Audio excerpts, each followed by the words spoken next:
exoneraciones, ¿verdad? Eso lo ven con el profe cuando él llega y termina la semana que viene, seguramente redondeen con él el IVA y después sigan con lo que les falta de formal. Conmigo lo que vamos a dar ahora es la parte del derecho tributario formal. O sea que la parte de impuestos, lo único que les va a quedar ver con él es la parte de exoneraciones y base de cálculo. ¿Tá? De paso, les cuento que en el libro de Andrés Blanco está muy bien analizado el capítulo de exoneraciones y muy bien explicado la base de cálculo. Si ustedes lo tienen y pueden acceder, creo que está en el tomo 2, la parte esa. Bueno, el derecho tributario formal. Estamos en una rama que, digamos, es bien distinta del derecho tributario material. Cuando nosotros empezamos estas clases, ¿se acuerdan que dijimos que el derecho tributario tenía distintas ramas? A ver si alguno de ustedes se acuerda cuáles eran las ramas del derecho tributario.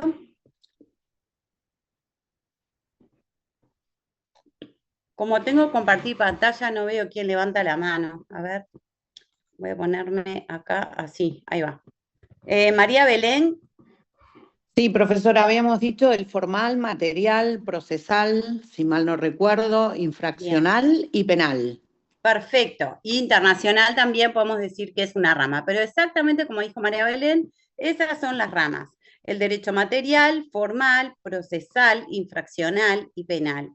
Y cuando ustedes vieron en el curso pasado el derecho material en Financiero 1, el año pasado, ustedes abordaron las características que tiene la rama del derecho tributario material. Y es una rama que, ¿qué característica principal tiene en el derecho? ¿Que es una rama de qué tipo? ¿Que es autónomo? Exactamente, que es una rama autónoma. Y eso es bien importante y fundamental por todo lo que ello implica en el derecho tributario, porque tiene definiciones propias, porque tiene principios propios, porque no está obligada a utilizar conceptos que provienen de otras ramas jurídicas.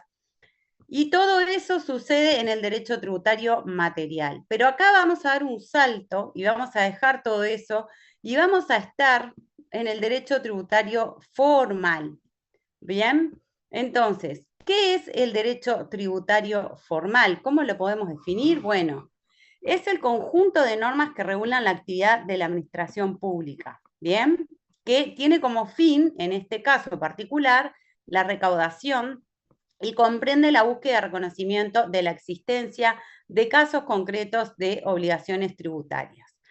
¿Qué es lo que viene a hacer el derecho formal? Viene a ser posible, ¿no? Es indispensable, es inseparable del derecho tributario material, ¿no? O sea, son las vías de acción para el organismo fiscal, ¿no? Ya tenemos contribuyente, tenemos relación jurídica, sujeto activo, sujeto pasivo, los responsables, todo eso que vimos en el derecho tributario anteriormente. Material, ¿cómo lo ejecutamos? ¿Cómo lo llevamos a los hechos? A través de un procedimiento administrativo, ¿bien? El derecho tributario formal forma parte del derecho administrativo. Entonces, esto es una diferencia elemental y fundamental con el derecho tributario material. ¿Y de dónde surge esto? Del Código Tributario. Ahora en esta parte vamos a dejar el texto ordenado, vamos a dejar los decretos reglamentarios y volvemos a agarrar el Código Tributario. ¿Bien? Acá sí agarren el Código Tributario y lean. Y en el artículo 43 del Código se establece que, salvo disposición en contrario, se aplican a este procedimiento, o sea, las normas que rijan para el procedimiento administrativo o en su defecto para el proceso contencioso administrativo. ¿Qué quiere decir esto? Entonces recalcamos que el derecho tributario formal no tiene autonomía, es una rama del derecho tributario administrativo. ¿Bien? Entonces, ¿cuáles son las normas que rigen el procedimiento administrativo? Particularmente, ¿cuál? Esto ya lo re que te conocen.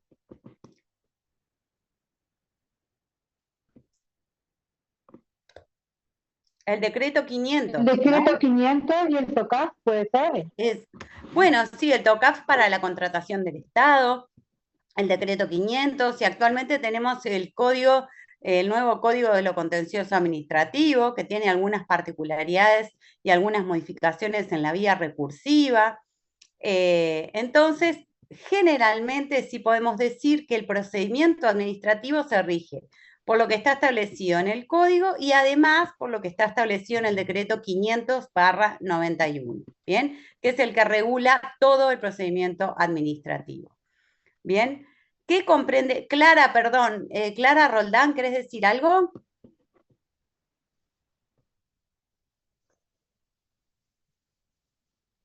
Creo que tiene la mano levantada, quizás le quedó levantada de... ¿Me quedé dura o me escuchan? No se Se escucha, escucha profe. bien.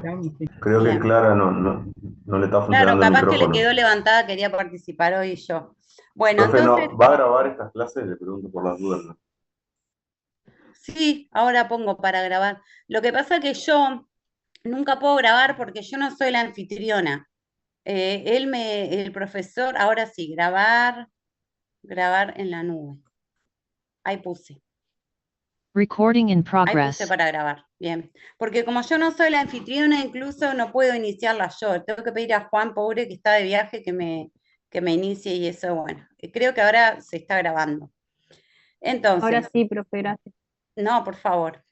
Entonces, lo importante es que esta rama comprende todas las actividades de la administración, que lo que va a atender o cuál es la finalidad es lograr el cumplimiento del derecho sustantivo, ¿no? Es como una rama instrumental o de apoyo del derecho tributario material.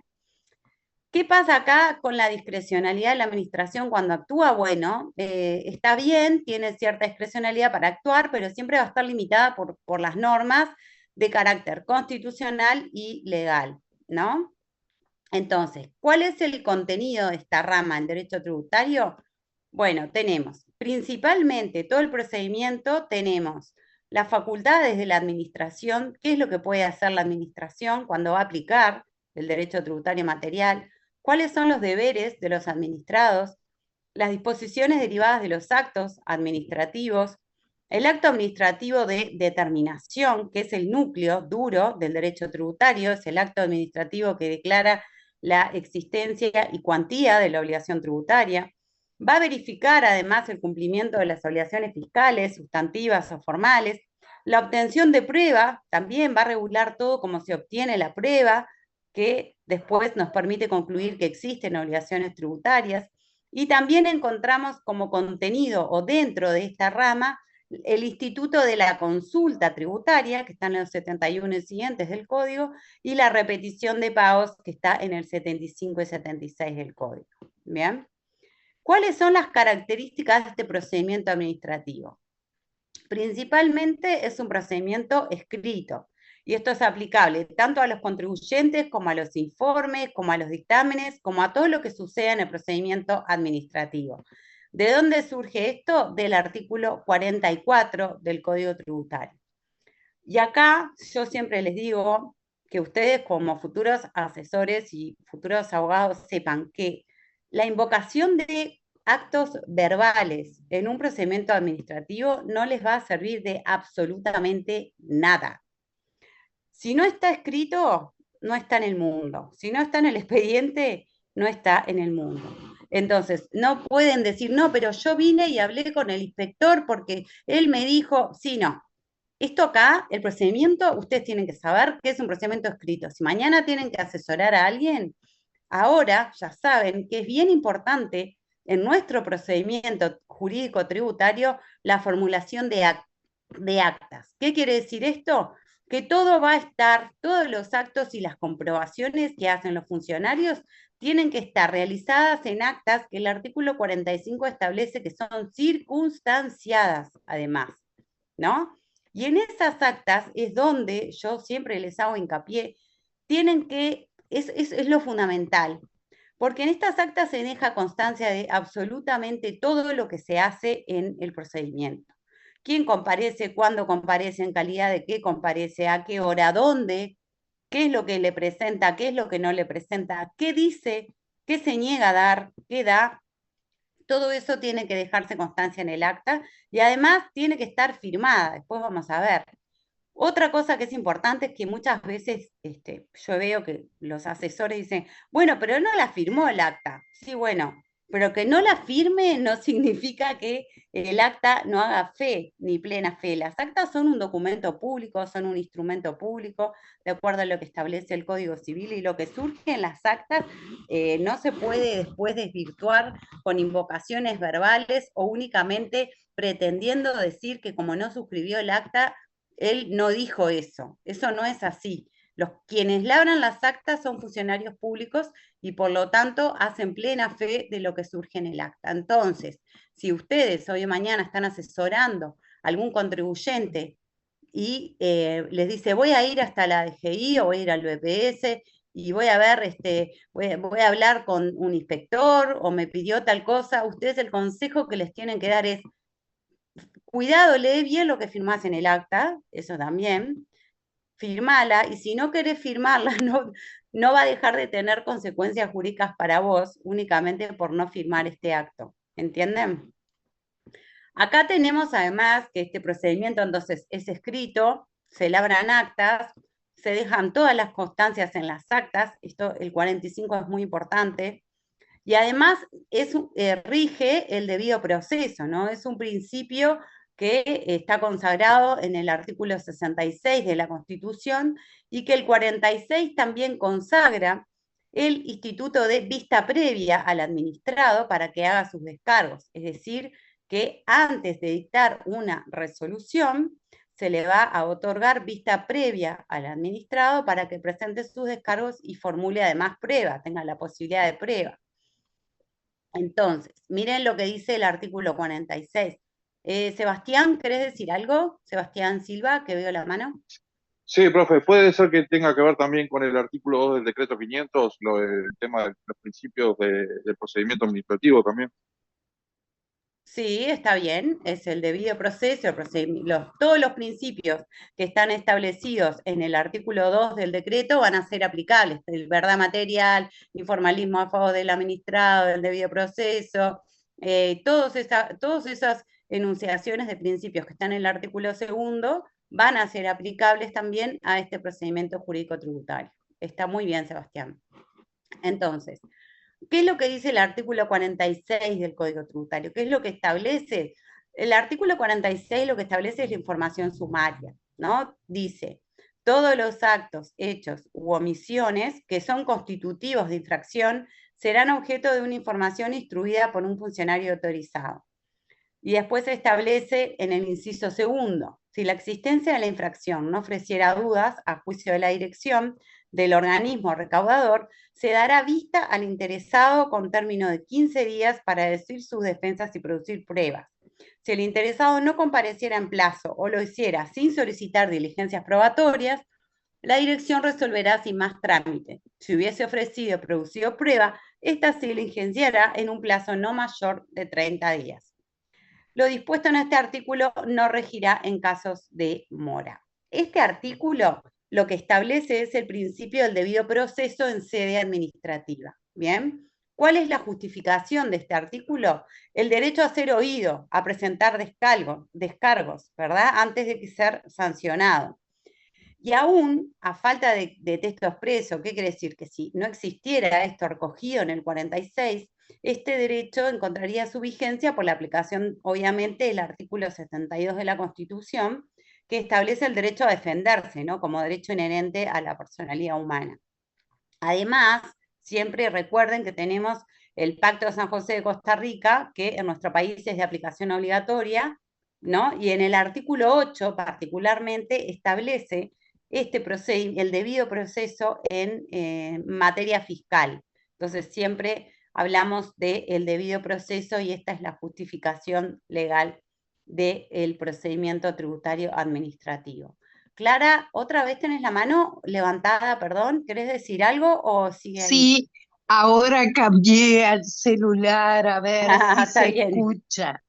En realidad, quería decir que, bueno, también desde la Constitución tenemos el artículo 66 Y referido al procedimiento administrativo, tenemos desde el 309 al 320 en sede administrativa, pero no tenemos que olvidar que actualmente tenemos el código nuevo, vamos a decir el código de lo contencioso administrativo, que Sí. fue sancionado por la ley 20.333 y que entró a regir el 24 de diciembre del año pasado, de Sí. 2024.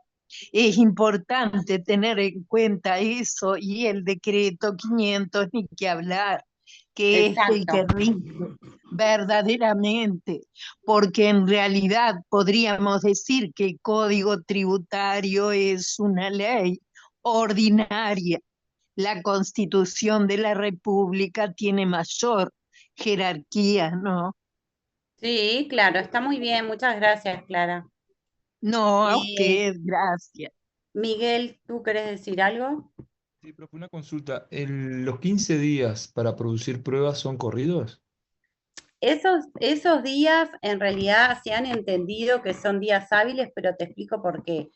Viste que ahora eso de los días cambió. Igual este plazo no es un plazo perentorio, ¿no? Es un plazo que es imperentorio y que, o sea, que no es perentorio y que tampoco, y que es prorrogable incluso porque el propio decreto 500 establece la posibilidad de que se prorrogue. Lo que sucede es que, viste que tenemos como una manera de computar los plazos que si es hasta 15 eran hábiles y si es más de 15 eran días corridos, ¿no? Al revés, perdón, si era hasta 15 era al revés, ¿no? Bueno, acá hacíamos hasta Sí, 15, hábiles hasta sí, 15, ¿no? En exacto, el, si era en más el de Profe, 15 CGP. eran hábiles, profesora, en el Código General del Proceso está en el artículo número 94 del código, es a partir del 92 que dice que vamos a decir, los plazos son perentorios e improrrogables. Y el exacto. 94 establece que hasta 15 días son días, podríamos decir, hábiles. Y Claro, después de 15 son días corridos. exacto, pero te cuento lo siguiente, esto era un principio que uno venía repitiendo, yo lo repito de memoria, sin embargo, hay algunas cuestiones, por eso se ha entendido que acá el 46 son 15 días hábiles, ¿tá? Si esa es la pregunta de Miguel, ahí va. El tema Gracias. es el siguiente, con la sanción de la ley del Código de lo Contencioso Administrativo, hay algunas cuestiones de plazos, refería al cómputo de los plazos, que implican que tengamos que cambiar un poco el chip. No sé si ustedes ya tuvieron derecho administrativo, pero particularmente en los plazos de interposición de los recursos, este principio que nosotros estamos repitiendo, que decimos hasta 15 hábiles, más de 15 corridos, se cambia. Y se cambia en realidad en la vía recursiva como que al revés, porque fíjense que se establece que el plazo para recurrir es, ¿alguno sabe cómo se computa ahora? ¿Hábiles o corridos? ¿Cómo era antes y cómo es ahora? Hábiles, hábiles Ahora son ahora y hábiles. corridos antes. Exactamente, entonces hay que estar particularmente a el cómputo de los plazos, se cambian, existe un instituto de urgir, el instituto que se puede instar a urgir a la administración, a dictar los actos, y hay un montón de modificaciones que están establecidas, pero ya en sede particularmente recursiva. Acá estamos antes del dictado del acto, ¿no? ¿Qué quiere decir esto? Que se inicia el procedimiento administrativo. Después vamos a ver cómo es que el procedimiento administrativo tributario se inicia. A ver, ¿a alguno de ustedes se le ocurre cómo puede iniciarse un procedimiento administrativo? ¿Cómo se puede iniciar? Por un control, una fiscalización donde se elabora un acta. Perfecto, una inspección, una auditoría, fiscalización, comienza el procedimiento administrativo. Otra forma de que se comience o se inicie un procedimiento administrativo tributario.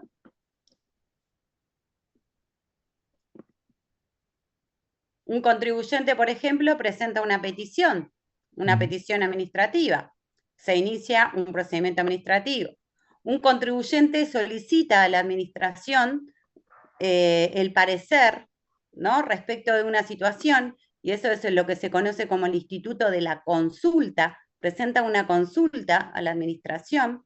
Eso lo vamos a ver, está establecido en los artículos 71, 74 del Código, y eso dispara, a su vez, un procedimiento administrativo. Hay distintas formas o distintos orígenes que puede encontrar el procedimiento administrativo. Entonces, supongamos que es una inspección o una fiscalización en el contribuyente. Hay un acta de inicio, se empieza la inspección, comparecen los inspectores al local de la contribuyente, al domicilio fiscal. ¿Y qué es lo que acabamos de decir que tiene que pasar? ¿Qué es lo que tiene que suceder en ese instante en que los inspectores comparecen, se presentan, dicen, hola, ¿qué Se tal? tiene que Buenas elaborar un tardes. acta. Exactamente. Y un acta, no cualquier acta. Ya sabemos que tiene que ser un acta circunstanciada, en la que tiene que dejar constancia de determinadas cuestiones, de la fecha, el domicilio, quién lo atiende, en calidad de qué, porque es muy importante también esto. Muchas veces en las actas es donde después quienes trabajamos y quienes operamos y quienes defienden a los contribuyentes, es donde surge la representación, ¿no? Porque dice, yo soy empleado, en realidad yo soy el que tomo todas las decisiones. ¿Y ahí qué puede pasar? Que el que esté declarando, por más que no sea formalmente el responsable, si en las actas declara que él toma las decisiones, o sea, toda la prueba, todo lo que nosotros valoramos va a estar documentado en estas actas circunstanciadas. Miguel, vos tenés la mano levantada porque querés decir algo. Ah, no, era de hoy, profe, perdón, Ah, gracias. bien, no, yo. Entonces, acá es lo que dijimos. Se elabora un acta, empieza el procedimiento, se valora por la parte de los equipos inspectivos y antes de dictar una resolución que le va a poner fin a ese proceso. ¿Se le da una vista? Exactamente. ¿Se le da una... ¿En base a qué artículo acabamos de ver es preceptiva la vista previa? En base a lo que establece el artículo 46 del Código Tributario. Se le va a dar una vista previa al contribuyente, ¿bien? Y va a tener 15 días para que presente prueba, para que presente descargos. Sebastián, ¿tenés la mano levantada? Y después, si se le da negativo, se hace un recurso de revocación o revocación jerárquica y subsidio. Claro, supongamos que no evacúa la vista y que todo el procedimiento sigue. Va a dictarse un acto administrativo de determinación, que ahora vamos a ver que tiene determinadas características. Es el acto administrativo que declara la existencia y cuantía de la obligación tributaria. Ese acto va a ser notificado y ahí sí empieza, se nos prenden las alarmas del nuevo código en lo contencioso administrativo porque corren los plazos para presentar los recursos administrativos, que si el acto es dictado por la DGI, supongamos, ¿cuáles son los recursos que tienen para presentar e interponer contra el acto? Revocación o revocación jerárquica con subsidio. Perfecto. Revocación y jerárquico con subsidio. ¿Jerárquico ante quién? Ministerio de Economía. Exacto, ante el Ministerio de Economía. Bien. Entonces, ahí era más o menos para que vieran cómo es que funciona esto de la vista previa. Otra cuestión bien importante es que en materia jurídico-tributaria y en materia de procedimiento tributario existe lo que se conoce como el secreto tributario, ¿no? No sé si alguno de ustedes han oído alguna vez de esto, pero para nosotros, quienes trabajamos yo trabajo en la Dirección General Impositiva, es una cosa que estamos muy familiarizados con esto. Muchas veces nos pasa que ni los asesores, ni los abogados intervinientes en distintos procedimientos son conscientes de que este secreto se cuida mucho y lo cuidamos mucho. ¿Y por qué lo cuidamos? Está bueno que lo sepan, porque miren lo que dice el 47, dice: la administración y los funcionarios que de ella dependan están obligados a guardar secreto de las informaciones que resulten de sus actuaciones administrativas o judiciales. Dichas informaciones solo podrán ser proporcionadas a la Administración Tributaria y a los tribunales de justicia en materia penal, menores y aduana, cuando estos entendieran que fuera imprescindible para el cumplimiento de sus funciones y lo solicitaran por resolución fundada. Y miren, acá está. La violación de esta norma apareja responsabilidad y será causa de destitución para el funcionario infidente. Por eso la cuidamos tanto, porque nos quedamos sin trabajo, nada más y nada menos, y porque tenemos responsabilidad. Entonces, lo que sí sucede, y les cuento qué es lo que sucede, es que muchas veces recibimos oficios, por ejemplo, de una pensión alimenticia, quieren saber cuánto declara de IRPF determinado sujeto. Bueno, en materia de menores, aclaramos si es una pensión alimenticia a un menor, si es un juicio que está referido a materia penal, o en materia aduanera, ¿no? Si están investigando un delito de contrabando y demás, lo que hacen los jueces es que nos remiten un oficio a la Administración Tributaria y nosotros consideramos si es viable o pertinente levantar el secreto tributario y otorgarle la información. Pero esto no significa que vienen, porque muchas veces también nos pasa que nos presentan escritos de un juzgado civil y necesitamos que la Administración Tributaria nos diga. Lamentablemente no le puedo, por más que sea un juez y por más que no implique dejar de respetar la justicia, ni mucho menos, no le podemos decir ni le podemos dar la información porque tenemos un secreto tributario, un deber de guardar secreto que no se justifica que sea levantado en materia civil. Bien. Hunter, tenías la mano levantada abajo, ¿querías decir algo? No, quería consultar si esta es la contracara de derecho público del secreto bancario, porque me parece que obviamente la información tributaria es información extremadamente sensible de la persona. Y me parecía que era la contracara del derecho público del secreto bancario.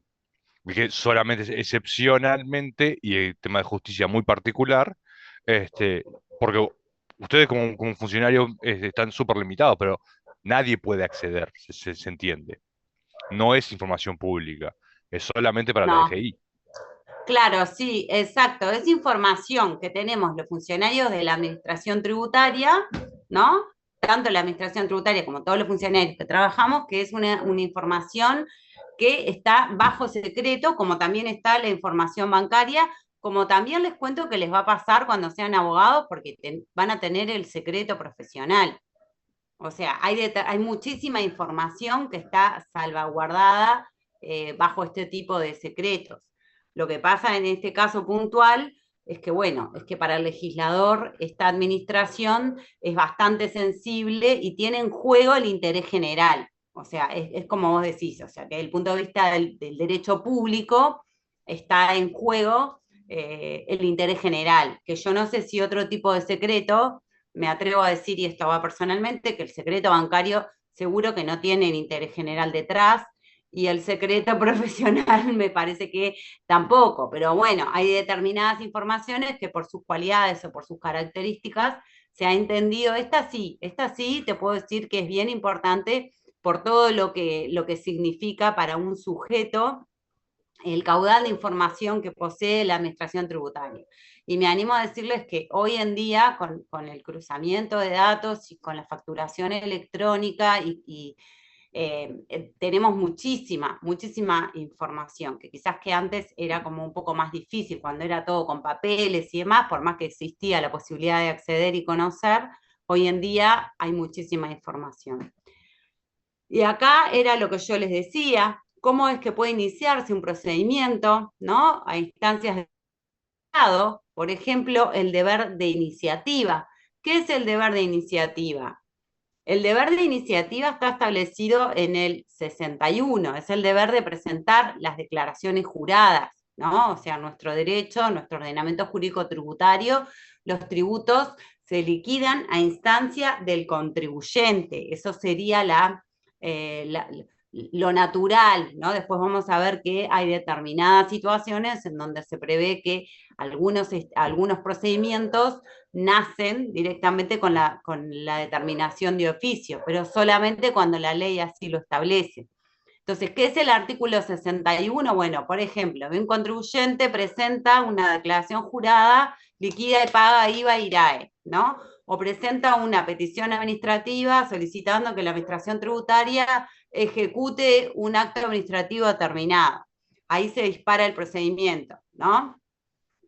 O presenta una consulta vinculante, También de oficio, como dijimos, una inspección, como dijo Barceló.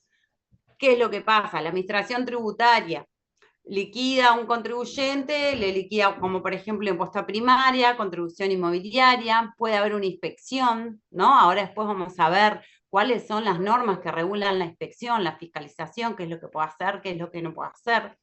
También no es muy común, pero muchas veces sucede que el procedimiento se dispara por una denuncia, que puede ser por un tercero, ajeno a la relación tributaria. Y bueno, la ley lo que hace es que prevé en realidad con un carácter objetivo y general un presupuesto de hecho y que operado el presupuesto de hecho nace la obligación tributaria, ¿no? Generalmente los contribuyentes, ¿cómo pagan sus impuestos? Como yo les dije, presentan las declaraciones juradas y cumplen. Bien, ustedes ya saben que hay distintos mecanismos de cumplimiento de obligaciones tributarias y que hoy en día es fundamental, además de la instancia de cada uno de los contribuyentes, las retenciones, ¿no? Los agentes de retención y percepción, los ROT, los responsables de obligaciones tributarias de terceros, los sustitutos, todos estos sujetos que son quienes participan en calidad de responsables son fundamentales para que exista el cumplimiento de la obligación tributaria. ¿Qué es lo que pasa si no se cumple? ¿No? Si los sujetos no cumplen, bueno, se va a disparar, como por ejemplo, o si hay situaciones que se detectan como irregulares, se va a disparar una inspección, supongamos, ¿no? O una auditoría. Entonces, ahí lo que va a suceder es que la auditoría va a atender o tiene como cometido final el ver si estas obligaciones tributarias que ya nacieron, porque ustedes ya vieron que nacen, ¿no? Cuando se verifica el hecho generador previsto en la ley, los distintos aspectos del hecho generador que están establecidos y que nace la obligación tributaria, lo que va a suceder cuando se pongan en marcha todas estas cuestiones del procedimiento administrativo es que van a finalizar con una determinación tributaria. ¿Cuál es la operación de determinación? La determinación lo que hace es verificar la existencia y la dimensión pecuniaria de las relaciones jurídicas tributarias, ¿no? Entonces, ¿qué es la determinación? Ahí existen tres tipos de determinación. La que realiza el contribuyente, la que realiza el fisco, y hay una mixta, ¿bien? Entonces, ¿cuándo es que el contribuyente realiza esta determinación? Cuando, como yo les contaba, presenta la declaración jurada, declara y paga, ¿bien? Ahí hay un cumplimiento de la obligación directamente por el obligado, no participa la administración, no pasa nada, ¿bien? Entonces, mediante declaraciones juradas se aplica la ley sin problema. La segunda hipótesis, como decíamos acá, puede pasar que hay un cumplimiento de la obligación por el contribuyente con comunicación oficial, mediante declaraciones juradas, que son ulteriormente controladas. ¿Y por qué les parece que hoy en día puede pasar que un sujeto presenta la declaración jurada y después le cae una inspección? Porque está sujeta a control.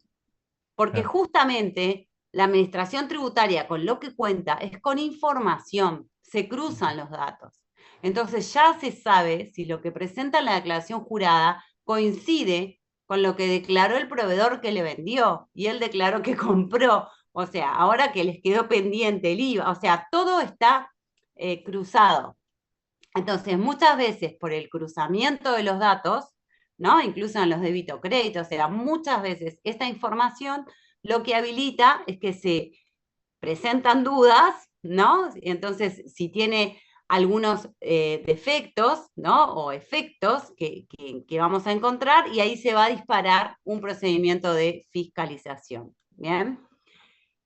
Ahora, ¿cuándo puede pasar que una declaración jurada tenga efectos jurídicos? ¿Qué es lo que hace que yo presente una declaración jurada? Si yo presento una declaración jurada y cumplo con el deber de iniciativa, ¿qué efectos jurídicos tiene esto? Bueno, primero, hay un reconocimiento formal de la obligación, o sea, si yo presento una declaración jurada, ¿no? Pero no pago, yo me creo que con eso, ¿qué efectos, qué es lo que sucede en el mundo del procedimiento administrativo? Sucede que reconozco que debo, interrumpo la prescripción, porque ustedes ya saben que el artículo 38 y 39 del Código Tributario establecen que se interrumpe por un reconocimiento expreso, ¿no? El término de prescripción, yo presento una DJ, estoy reconociendo. ¿Qué pasa si no me lo observan y pago? Extingo la obligación, ¿no? Y algunas veces, de acuerdo a lo que establecía, esto hay que arreglarlo porque es el viejo texto ordenado, podía llegar a ser un título ejecutivo. Profesora, perdón que interrumpa, estaba levantando la mano, me quedé en había comentado de la determinación realizada por contribuyente, fisco y mixta. Me Sí. quedé en el ejemplo del fisco y no entendí la mixta, o no sé si la mencionó, pero No, me estamos quedé recién ahí. en la del contribuyente. Estamos en la realizada por el contribuyente, que es cuando listo. presenta la declaración jurada y qué es lo que puede pasar. Acá estamos, ¿no? O sea, en realidad es así. La determinación, la realizada por el contribuyente, lo que hace es que presenta la declaración jurada y paga, ¿no? Ahí en realidad lo que hace es que cumple con la obligación tributaria, ¿bien? El fisco es el único que dicta el acto de determinación, porque es la voluntad estatal, es decir, los particulares no pueden dictar actos administrativos de determinación. Sí, el fisco o la administración va a dictar un acto de determinación que va a tener las características particulares de los actos administrativos. Los particulares lo que hacen es que cumplen con su deber de iniciativa, presentan las declaraciones juradas y pueden suceder determinadas cuestiones que son de observar. Como por ejemplo yo les decía acá, presenta la declaración y no paga, ¿qué efectos tiene? Comunica algunas cuestiones intermedias, ¿no? Presenta una declaración jurada que tiene algunas compras declaradas y otras no. ¿Qué es lo que sucede ahí? Bueno, si se generan dudas en las declaraciones juradas, porque vamos a ver, lo que yo les contaba es que generalmente lo que sucede es que a pesar de que el sujeto presentó y cumplió con su deber de iniciativa, se va a poner en marcha este proceso de inspección, ¿no? Que no debería de suceder, pero muchas veces pasa porque tenemos manera de controlar lo declarado. Eso es lo que yo les estaba diciendo.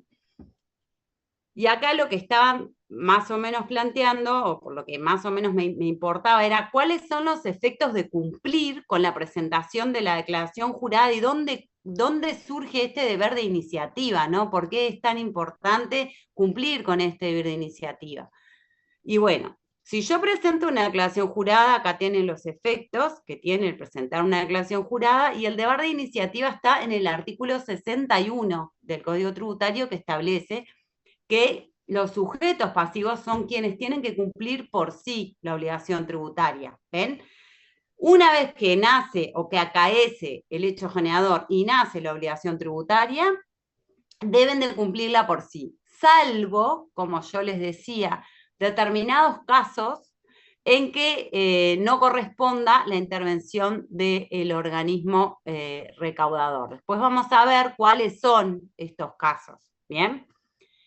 En caso de corresponder la intervención, deberá denunciar los hechos y facilitar la información para determinar el tributo. ¿Esto qué pasa? Hay algunos casos, ahora vamos a verlos, nos vamos a adelantar. Entonces, estamos en la primera hipótesis, que es en la declaración y cumplimiento voluntario de los contribuyentes. Seguimos siempre en lo mismo, el deber de iniciativa, presentar las declaraciones juradas, dónde surge, y qué es lo que tienen que tener las declaraciones juradas para ser válidas. También están establecidas en el artículo 63 del Código Tributario, que dice que tienen que contener todos los elementos y los datos que son necesarios para la liquidación y para la determinación y fiscalización. Miren qué importante es lo que tiene que tener. Todos los elementos y datos para la liquidación, determinación y fiscalización. O sea que siempre la fiscalización está ahí, ¿no? No se crean que, yo ya presenté las declaraciones juradas y yo ya pagué. Las facultades de fiscalización siempre están presentes. Y si las declaraciones juradas no se ajustan a la información con la que cuenta la Administración Tributaria, seguramente se dispare un proceso de auditoría y de fiscalización en los contribuyentes, ¿bien? Además tiene que coincidir fielmente con la documentación. Y hoy en día esto con la facturación electrónica es muchísimo más fácil de controlar también, ¿no? O sea, lo que declaran si nos coincide exactamente con lo que surge de las informaciones que nos reportan a nosotros como Administración Tributaria. Presentarse en lugar y fecha exigible, los formularios, ¿bien? Y además responden por su veracidad, ¿no? La veracidad y exactitud de las declaraciones, lo que establece el artículo 63, que es bien interesante, que yo siempre le pongo acá, es que los asesores son los responsables, y ustedes van a ser contribuyentes y van a hacer sus declaraciones juradas seguramente como contribuyentes, si son profesionales independientes de IRPF e IVA, y van a responder como contribuyentes, pero hoy o mañana si les toca asesorar a empresas y los van a asesorar a realizar sus declaraciones juradas, sepan que respondan en forma solidaria e ilimitada en los términos del artículo 21 como asesores de sus clientes, ¿bien? Por eso me parece que es importante que lo sepan, y esta norma la aplica la Administración Tributaria, ¿bien?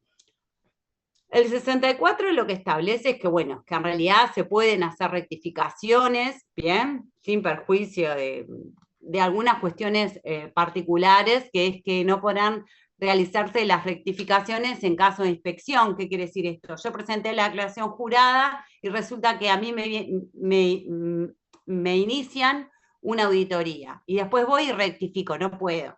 Ahora, si ya estoy en el marco de la inspección, se resolverá en el marco del procedimiento administrativo, pero no voy a presentar una declaración jurada rectificando, ¿bien? Salvo que de las mismas, ahí tenemos una llamadita, resulte un crédito al favor del obligado, ¿bien? Después, como Profe, yo una le decía, consulta. esto, perdón, ¿Se puede consultar algo? sí, ¿Qué pasa si en una declaración jurada de IRPF la administración se da cuenta de que hay una inconsistencia, de que se tributó por debajo de lo que se debía? ¿Hay una sí. notificación? La administración no va directo a ejecutar, ¿no? Le Bueno, a hace una ver, vamos, de notificación. acuerdo a lo que dijo Miguel, vamos a intentar resolverlo de acuerdo a lo que vimos, ¿no? El caso que él plantea es un contribuyente que presenta una declaración jurada, cumple con su deber de iniciativa del 61, presenta una declaración jurada, pero que ofrece dudas, ¿no? Que el caso que él está planteando es, bueno, es una declaración jurada que ofrece dudas y que la Administración Tributaria coteja y dice, bueno, en realidad no se ajusta con lo que a mí me informan otros organismos, supongamos, ¿no?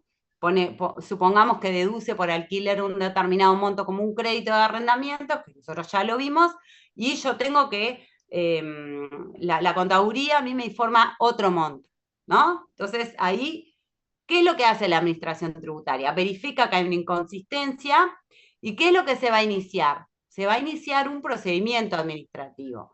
Va a iniciar un procedimiento que va a decir, de oficio, a instancia de la administración, en el que va a tener como como primera foja o segunda foja la declaración jurada, como que va a tener también la prueba del monto que informa la contaduría, como que va a tener un informe después de algún asesor o de algún funcionario evaluando la discordancia, y en forma previa, ¿qué es lo que tiene que hacer al dictado del acto administrativo de Darle vista al determinación? administrado. Exactamente, lo que dice Andrés, lo que va a hacer es, no va a dictar un acto ejecutando, ni va a ejecutar nada, porque no lo puede hacer, porque estamos en un procedimiento administrativo que se inició por una declaración jurada, que ofreció dudas, que generó la puesta en marcha de un procedimiento, y que supongamos que va a decir el informe del funcionario actuante, debe, si bien declaró 200.000 pesos de IRPF,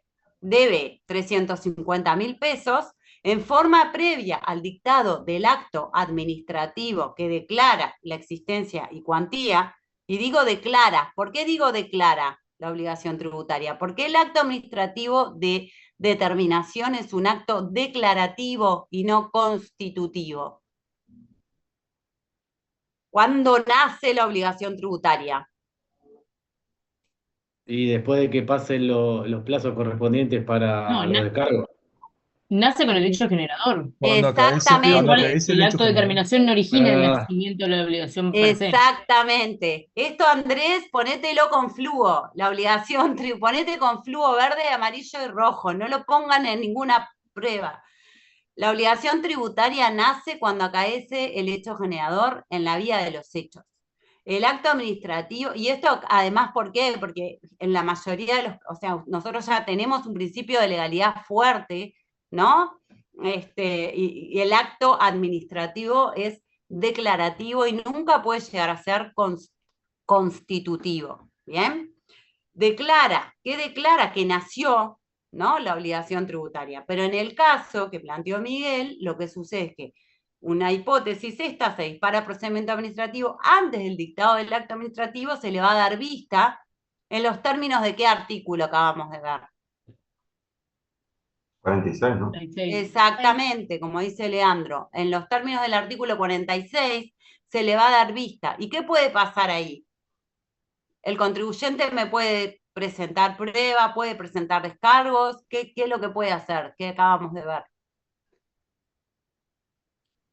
Y se puede oponer, puede presentar prueba en el plazo de Exacto, 15 días y también puede reconocer y pagar. exacto. Eso sería lo mejor que nos podría pasar, pero si no está de acuerdo y en realidad presenta descargos, es el momento o la instancia procedimental que tiene. Bien, y ustedes como asesores, si van a ser asesores jurídico-tributarios, tienen que saber qué es la instancia previa al dictado del acto en donde tienen que presentar los descargos y formular prueba.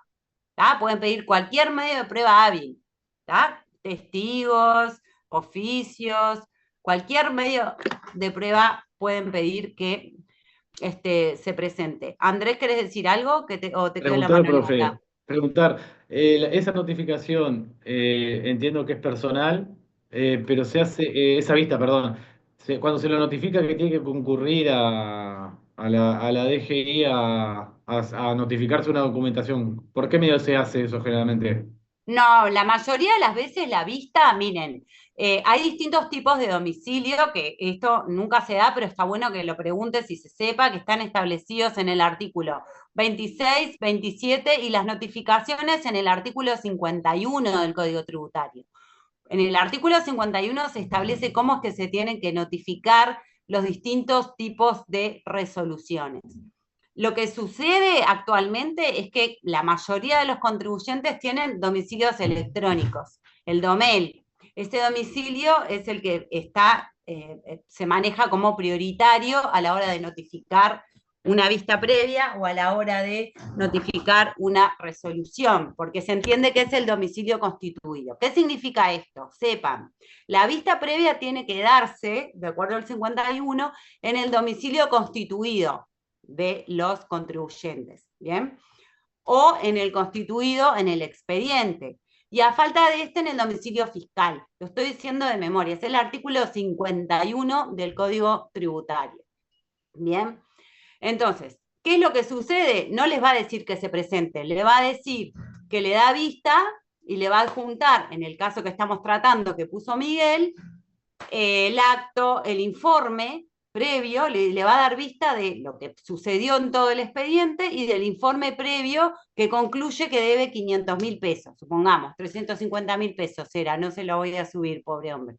Entonces, le vamos a dar vista del informe y él, en base a eso, va a presentar, ¿no? Un escrito. Acuérdense que el procedimiento es escrito y va a decir, mi descargo es el siguiente, yo entiendo que no corresponde porque el crédito está considerando otras cuestiones, o sea, ahí es el momento que tiene para presentar sus descargos y formular la prueba. Miguel, ¿querés decir algo? No, y consultarle, y si paga en ese momento, se concluye el procedimiento Sí, administrativo. se archiva. Digo Perfecto. porque es una declaración jurada, no pasa nada. En general la DGI primero da la chance y hace el procedimiento administrativo y viendo las características de la declaración jurada, en este caso, ve si inicia otro tipo de acciones. Sí, pero ojo, no. A ver, la declaración jurada la presentan todos los contribuyentes. Lo que puede Ujú, pasar es que las declaraciones juradas ofrezcan dudas. Y si ujú. ofrecen dudas, van a disparar que se inicia un procedimiento administrativo.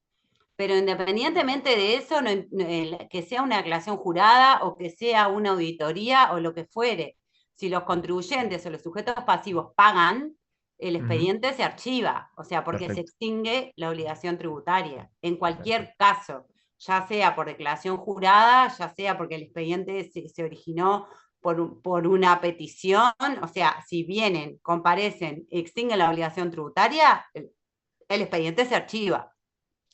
Perfecto, gracias. No, por favor. Profesora, Sebastián, una pregunta nada más. Ah, perdón. Sebastián tiene la mano levantada.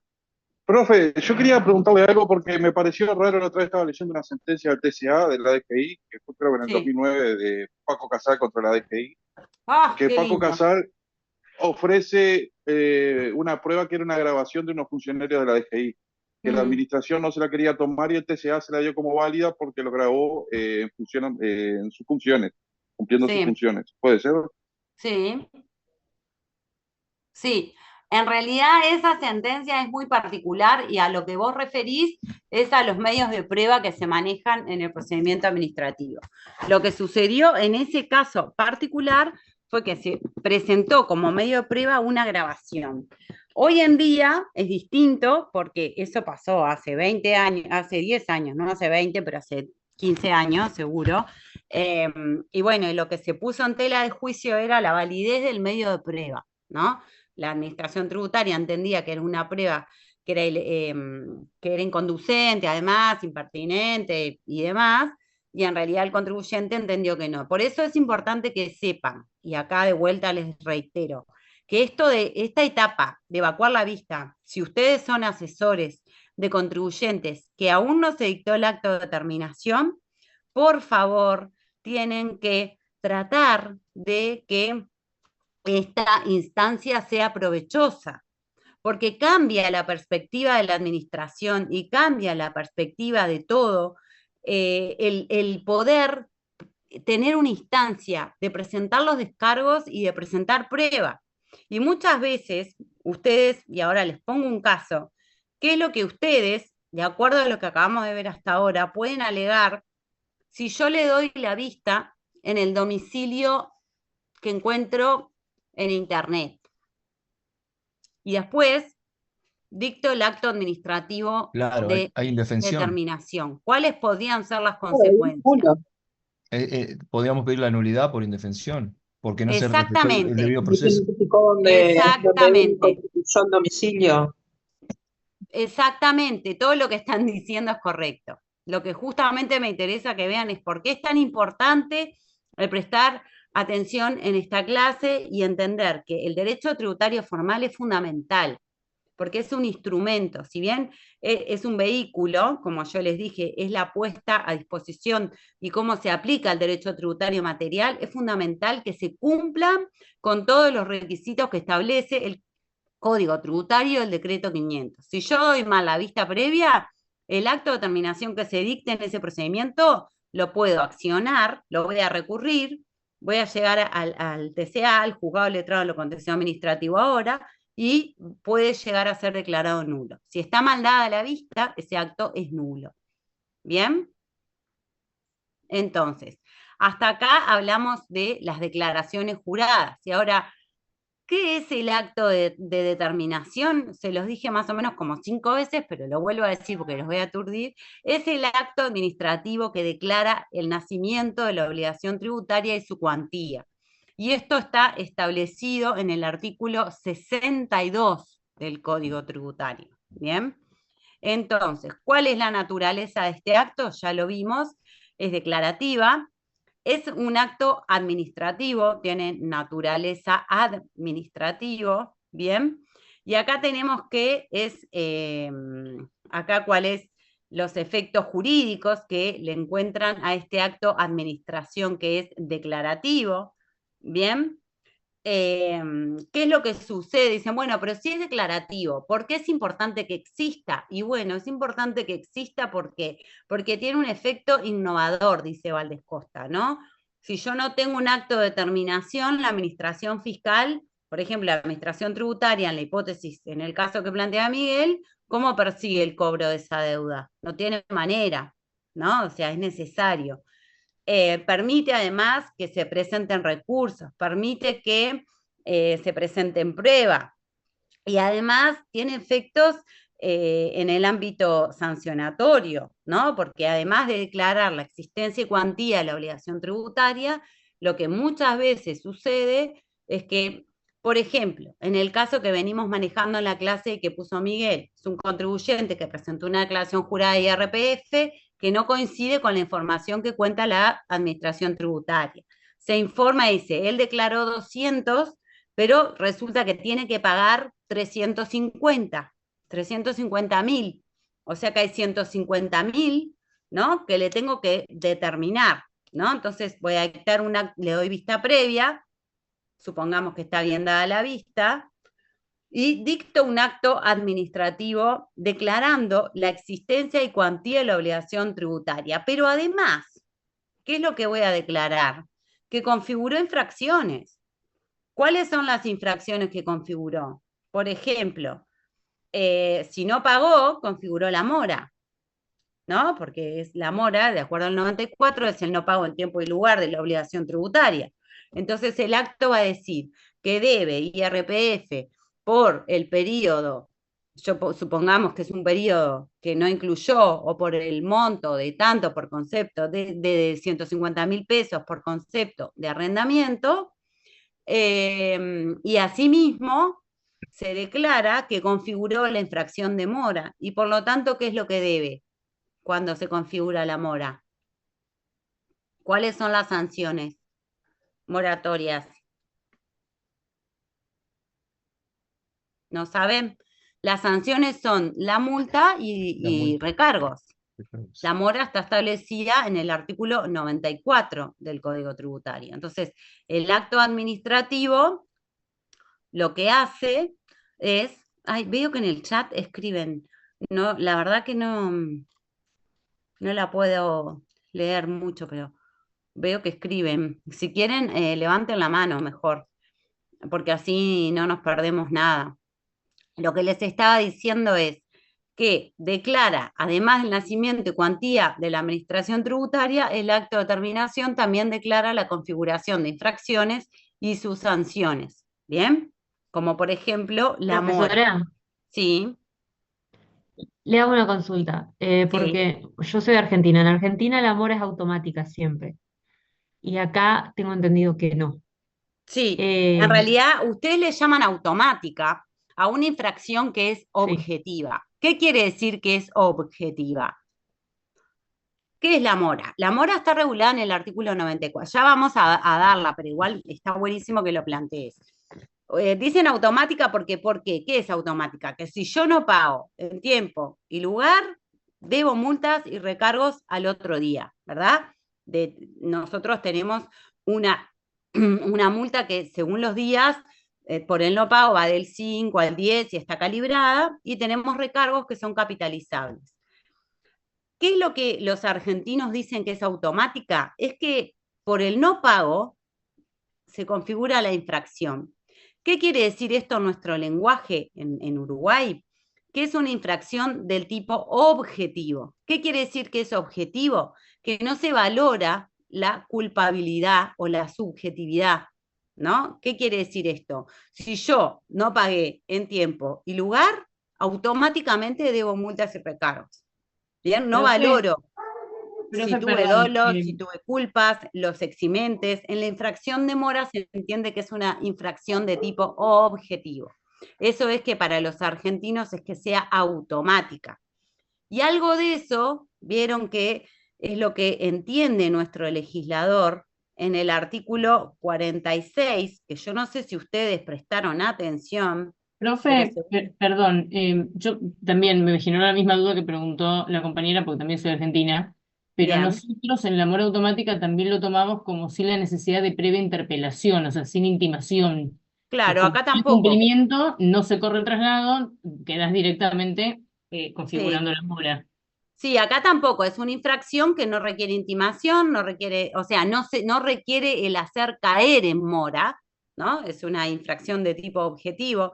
Y miren lo que dice, que lo dejaron pasar, pensé que alguno me iba a preguntar, porque es un grupo que interpela, pero cuando leímos el artículo 46, ¿no? Del debido proceso, miren lo que dice al final acá. A ver si alguno lo lee. ¿Qué Que no dice regiran ahí? los plazos de mora O sea, que la vista de previa discusión. no se la dan supuestamente, o el artículo este, no regirá en los casos de mora. ¿Por qué? Por esto mismo que está diciendo Juliana y que está diciendo Estefanía. Porque es una infracción que parece ser, es discutido igual esto por la dogmática, pero que parece ser de naturaleza objetiva, ¿bien? Que no es necesario valorar ni la culpabilidad, ni la intención, ni el dolo, ni hacer caer en mora. Ay, no pago en tiempo y lugar, debo multas y recargos, punto, se acabó, no hay nada que discutir, ¿bien? No tenés derecho a defensa, no te voy a dar, sin embargo, bueno, es una excepción, ¿no? Digamos, pero esto fue esta es una de los argumentos que establecen los dogmáticos que entienden que la mora es una infracción de tipo objetivo. Sepan, igual, cuando vamos a ver infraccional, que hay dogmáticos que entienden que es una infracción subjetiva, como todas las infracciones tributarias, ¿bien? Pero después tenemos una ley interpretativa que como que mata un poco la discusión y dice es de naturaleza objetiva. Que más o menos es lo mismo que sucede en la Argentina en el sentido de que AKS, el no pago en tiempo y lugar, debo multas y recargos. Sebastián, ¿tenés la mano levantada? Profe, y también entiendo que la resolución administrativa ya por sí misma sería título ejecutivo, ¿no? El artículo 91. Bueno, no nos adelantemos. Por sí misma, no. El artículo 91, que estamos en esa ya nos salimos de rama, es el que establece el juicio ejecutivo. El acto de determinación, que es este acto administrativo que declara la cuantía y existencia de la obligación tributaria, como todos los actos administrativos, pueden ser recurribles, ¿bien? Pero lo que prevé el artículo 91 es que los actos administrativos firmes, ¿bien? ¿Qué quiere decir? Que recurridos se agotó la vía administrativa, ¿bien? Ya sea por resolución expresa o denegatoria ficta, esos actos administrativos firmes constituyen título ejecutivo y van a hacer posible que la administración tributaria, ya en la rama de derecho tributario procesal, acá estamos en otra rama que es formal, que es la formación de este acto administrativo, pero bueno, ya en la rama de derecho procesal comparezca al Poder Judicial y pida un juicio ejecutivo que va a tener como título el acto de determinación firme. Esto está en el artículo 91 del Código Tributario. ¿Alguna duda más? Profesora, una consulta. Te escucho. Cuando este acto administrativo ya está firme, es cuando ya se pasaron los plazos que podía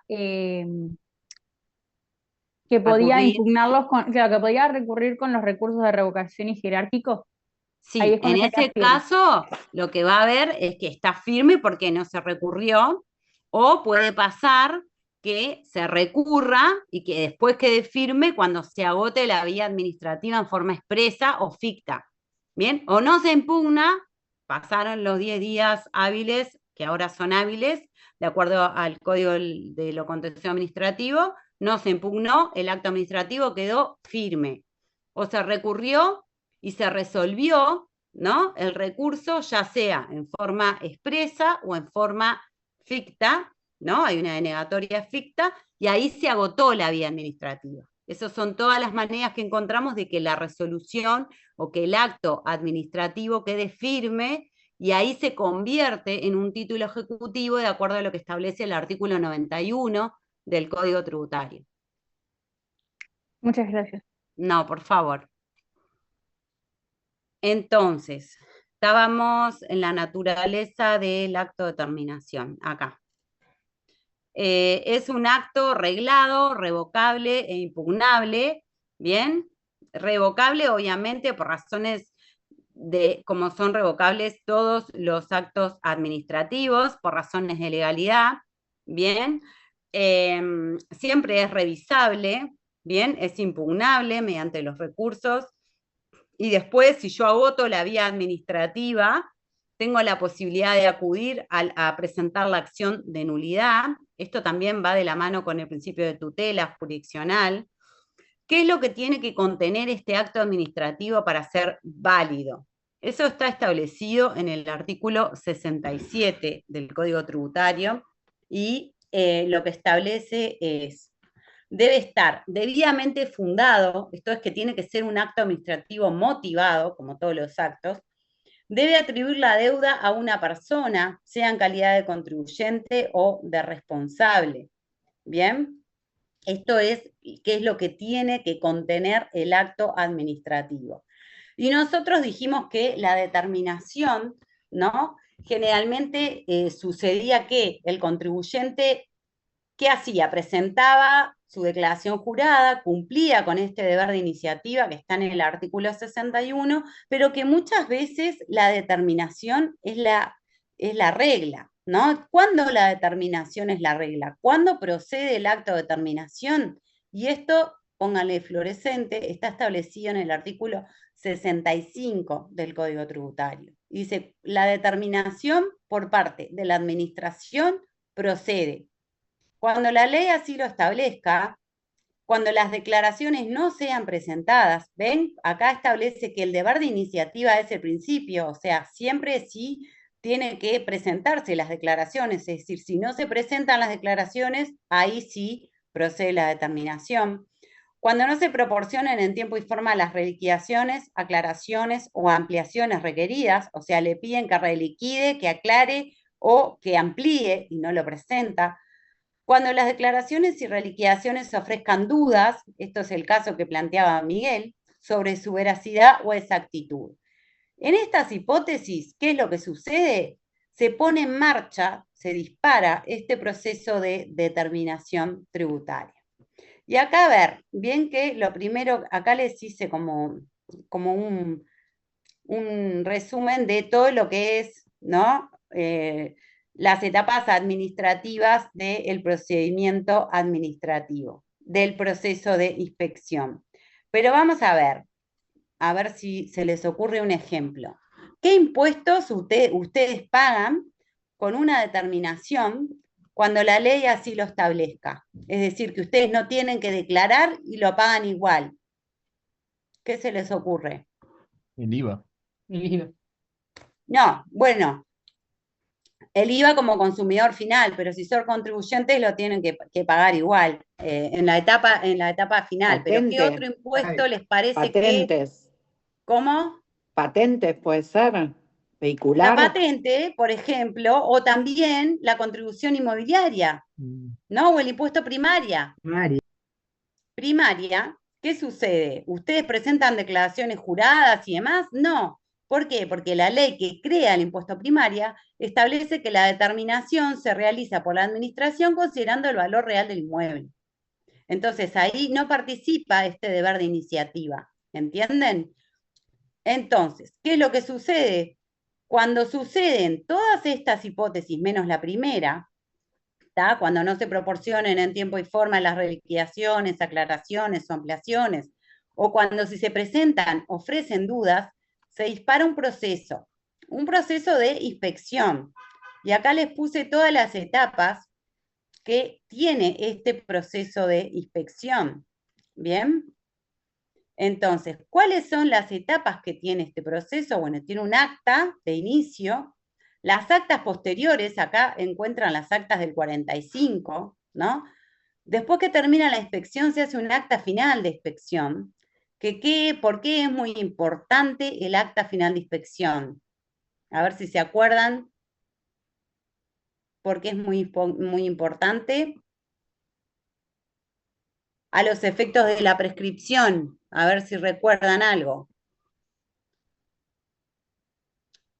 Porque el acta final de inspección interrumpe la prescripción. O sea que una vez que les notifican a ustedes el acta final de inspección o a los contribuyentes, acá interrumpen la prescripción de las obligaciones tributarias, porque así lo establece el artículo 38-39 del Código Tributario. Después que sucede todo esto, le van a dar la vista previa. La vista previa que acabamos de ver sean los términos del 46 del Código Tributario. Se van a presentar descargos, se va a presentar prueba, y después ¿qué va a pasar? Se va a dictar un acto administrativo determinando la existencia y cuantía, que puede ser recurrido, y en el caso viene todo el procedimiento de agotamiento de la vía administrativa, que si se agota la vía administrativa, incluso puedo presentar la acción de nulidad, y que si gano la acción de nulidad, después puedo presentarme y solicitar que me devuelvan, ¿no? Supongamos que anula el acto administrativo y yo pagué, después tengo la posibilidad de presentar una solicitud de devolución de lo que yo pagué. Acá la idea era que vieran más o menos todo el proceso de inspección, ¿no? El acta de inicio, las actas posteriores, donde se documenta todo lo actuado, ¿no? Los documentos, la información, las constancias que tiene que dejar el contribuyente, ¿bien? Se analizan todos los aspectos contables, se describen los errores, se explican cuáles son los criterios, además de, o sea, primero se hacen las actas, ¿no? Y después que se hacen las actas, en el inicio, ¿qué es lo que se hace? Que yo les decía, se hace como un informe, ¿vean? En este informe se analizan los aspectos contables, se describe qué es lo que se detectó, qué es lo que no se detectó, y cuáles van a ser los criterios que van a utilizar en la liquidación, si hay liquidación. Generalmente hay liquidación, pero puede pasar que no. Después de un informe contable, lo que pasa en el procedimiento es un informe jurídico, ¿no? ¿Y qué van a decir? ¿Por qué les parece que es importante que los abogados, después que hubo una inspección y que los contadores establecen si debe, por ejemplo, en el caso de que venimos manejando en la clase, 150.000 pesos, ¿por qué es importante que vaya a un abogado? ¿Qué puede observar? ¿O no? El acta. Se Sí, pueden ver, todo, en realidad. Si claro, las capaz que actas hay están gastos bien labradas, deducibles, se pueden ver en su conjunto cosas que se puedan, por ejemplo, gastos deducibles que no estaban tomados en cuenta, etcétera, etcétera. exacto, si la liquidación está, si los gastos que se consideraron cumple con los requisitos de deducción de los gastos del IRAE, sí o no. En realidad, qué tipo de determinación, después vamos a ver que la determinación tiene, que se puede ser sobre base cierta o sobre base presunta. Sobre base cierta es la que se hace en base a la documentación del contribuyente, y sobre base presunta se utilizan coeficientes, esto lo vamos a ver en la clase que viene, y está establecido en el artículo 65 y 66 del Código Tributario. Y ya, desde ya les cuento que la base cierta es el principio. La administración debe siempre hacer el procedimiento de determinación sobre base cierta. Si no puede conocer en base cierta, tiene que realizar la liquidación en base presunta. Pero el principio es la base cierta. Muchas veces pasa que viene para los abogados y nosotros en el departamento jurídico cuando evaluamos, vemos, ¿no? Si en realidad liquidan sobre base presunta, pero hay documentación, lo devolvemos. Observamos determinadas fallas procedimentales que son importantes observar, porque si no se observan, ¿qué es lo que puede pasar? Pueden haber nulidades. Exactamente.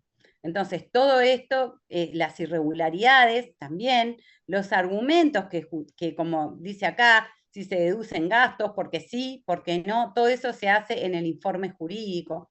Después que está el informe jurídico, se hace un acta final de inspección, que lo que hace el acta final en realidad es como una liquidación preliminar, todo esto es preliminar, porque todavía no estamos en el dictado, ¿no?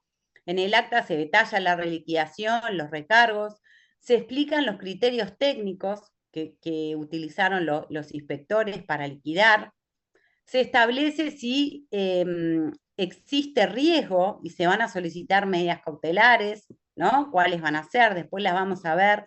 Todo eso está en el artículo 87 del Código Tributario.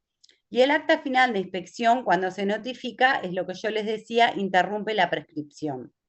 Acá está bueno que sepan que la ley, si bien no está en la diapositiva, el acta final de inspección, para hacer un acta que cumple con esto de interrumpir la prescripción, para estar dotada de esta eficacia, tiene que cumplir con los requisitos que están establecidos en la ley 18.788. ¿Bien? Esta ley 18.788 establece qué es lo que tiene que contener, o sea, que tiene que estar detallada la liquidación, contener los periodos, identificada, la forma de que se llegó y demás. Eso tiene que estar todo en el acta para que cuando se notifique interrumpa la prescripción. ¿Bien? Después se da la vista previa, oportunidad de ser oído, de realizar aclaraciones. Esto acá, ¿por qué se produjeron los errores? ¿Qué pasó? Si sí, si no, se ofrecen pruebas, se opone defensa, intercambio de información. Todo esto puede pasar en la vista previa. Después que se dé la vista previa, hay una opinión contable o jurídica, o sea, una vez que los contribuyentes presentan los descargos, pasa a informe de vuelta, a ver, bueno, mirá, presentó esta defensa, va de vuelta al equipo inspectivo para que considere, y todo esto es procedimiento administrativo, es todo procedimiento administrativo, todos actos administrativos, ¿bien? Entonces, por ejemplo, la EGI se pronuncia sobre qué fue lo que expresó los descargos del contribuyente, sugiere a tenerlas en cuenta, disminuir, por ejemplo, puede pasar, puede desestimar y decir no, en realidad no controvierte, o esto en definitiva no desvirtúa las conclusiones a las que llegó la administración y confirma el acta final. Se pueden realizar ajustes, se tiene que dar la oportunidad siempre de ser oído. Y acá sí tenemos, ¿no? Que es el acto de terminación, que declara la existencia y cuantía de la obligación, se imponen sanciones, se declaran responsables. ¿Qué es lo que pasa? Ahí tenemos la etapa recursiva, esto es lo que yo les decía, ¿no? La posibilidad de la DGI de iniciar acción ejecutiva, cuando esté firme, los actos administrativos firmes. Después es importante considerar que si este acto administrativo de determinación después llega al juzgado letrado en lo contencioso administrativo, los efectos del fallo son para el quien presentó esa acción de nulidad, ¿bien? No son extensibles hacia todos los demás. Y ahí tenemos los plazos de las peticiones de devolución, se anulan, cómo puede solicitar que le devuelvan después que anula. Todo esto son etapas que puede tener o que pueden suceder en base al procedimiento administrativo. ¿Bien? ¿Tienen dudas? ¿Los aburrí? ¿Mucha información? No, estuvo bueno, profe. Bueno. Está bien, es bastante información, pero está bien digerida, me parece. Bueno, está bueno esta parte porque en definitiva a mí me pasa que entiendo que los abogados son fundamentales para acompañar en el asesoramiento de las empresas, especialmente y particularmente en esta etapa.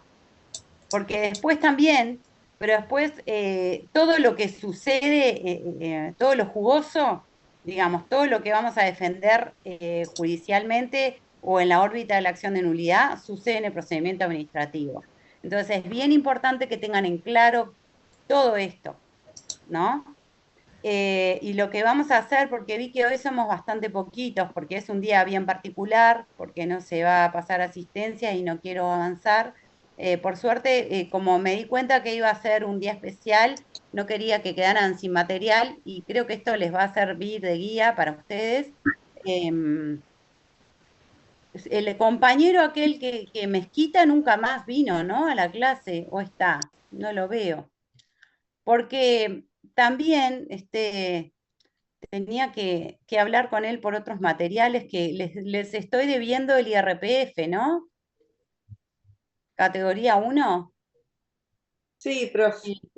Sí, yo les armé el material, pero como lo dio después el profesor, Mi material quedó ahí en un híbrido y me lo reclamó también Mezquiti, me lo reclamaron y después quedó sin colgar. Lo que les quería decir con esto es que la clase que viene, o sea, hoy dimos la determinación, la clase que viene vamos a dar las facultades de la administración en la inspección, qué puede hacer, qué no puede hacer, es el artículo 68 acá del Código Tributario, ¿bien? La determinación sobre base cierta y sobre base presunta, la consulta y la repetición de pago. Todo esto que sigue lo vamos a dar la clase que viene, así los compañeros que hoy por ser un día bastante especial, y no quiero seguir adelantando porque está igual, aunque esté grabada y tengan material, está bueno que estén en la clase por si tienen dudas y demás. Así que ya siendo las 9:30, ¿tienen alguna duda de lo que vimos hasta ahora? ¿Estamos No, profe, bien? muchas gracias. No, por favor, y cualquier cosa, Estamos bien, siempre sí. saben que me pueden escribir. Gracias. Nos vemos el Profesora. jueves. Gracias. Muchas gracias. Gracias, profesora. Hasta el Bueno, jueves. muchas gracias. Buenas noches. Buenas noches. Que la Chao. pase bien, profe. Muy buena clase. Igualmente, que